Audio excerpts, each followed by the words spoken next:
Dual process, heuristics, and biases. Here's a simple quiz. You only have 10 seconds to answer. Ready? A bat and a ball cost $1.10. The bat costs $1 more than the ball. How much does the ball cost?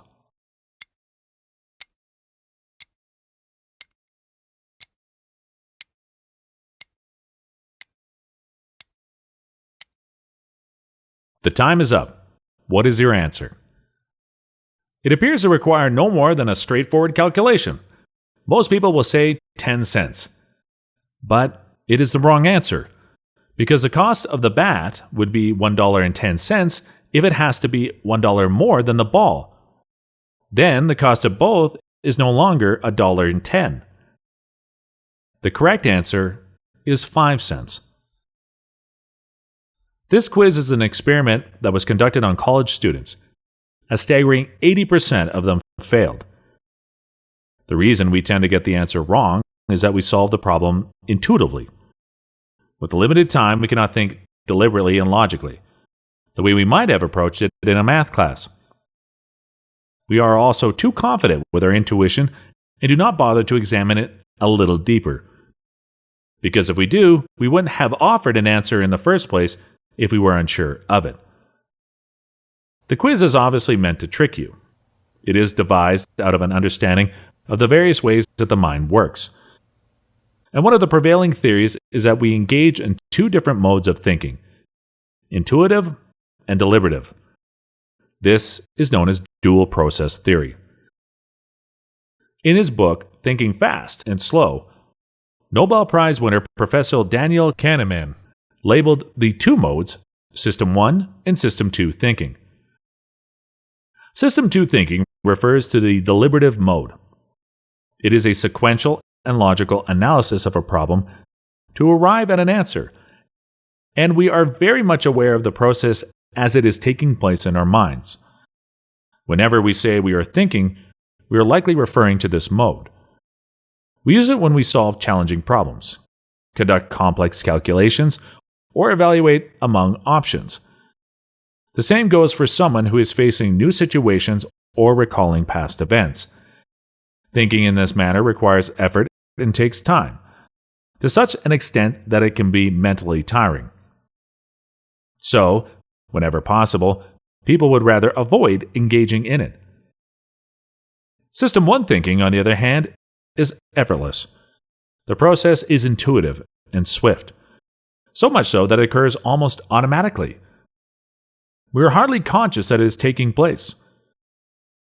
We are engaging System 1 when we walk, drive on a familiar route, solve easy math problems, or read simple words. It also causes us to feel certain ways when exposed to affective situations, reacting fast to an unexpected incident, or deducing motivations from facial expressions. It's no surprise that this mode of thinking is the one we rely on most of the time. Indeed, the unconscious parts of the mind is the main driver of our life. When faced with a situation, the answer or the required reaction comes to us all of a sudden. It may emerge out of a gut feeling, emotional response, or physical sensation.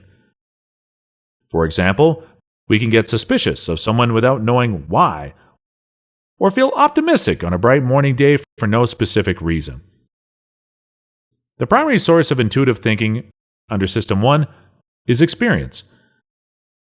Our past exposures and accumulating of knowledge and skill have enabled us to make quick evaluations.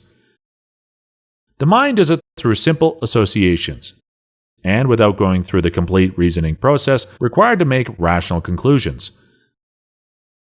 The answer just pops out of our heads. This is often the case among the experts of their field. A very experienced mechanic can troubleshoot a car's problems just by listening to the engine sound. Or a doctor can make a quick diagnosis by the mere appearance of the patient.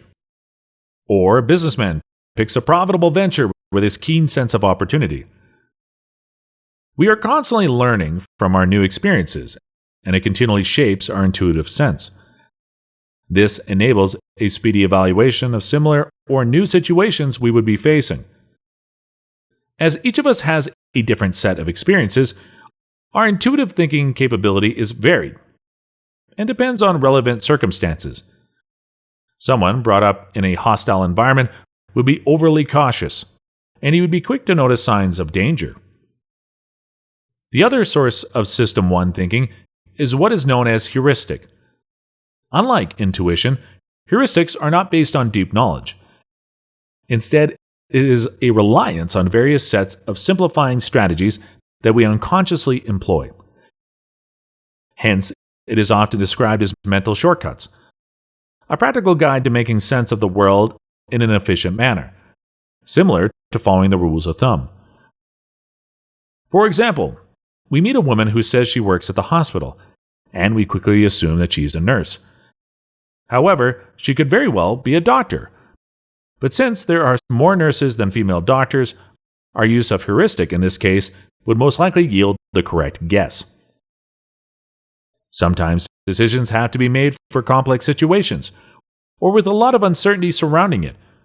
We don't have ample information to consider or the luxury of time to think it over.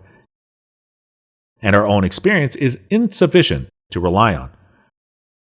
With heuristics, we can make a quick judgment based on little information and still manage to make the right call.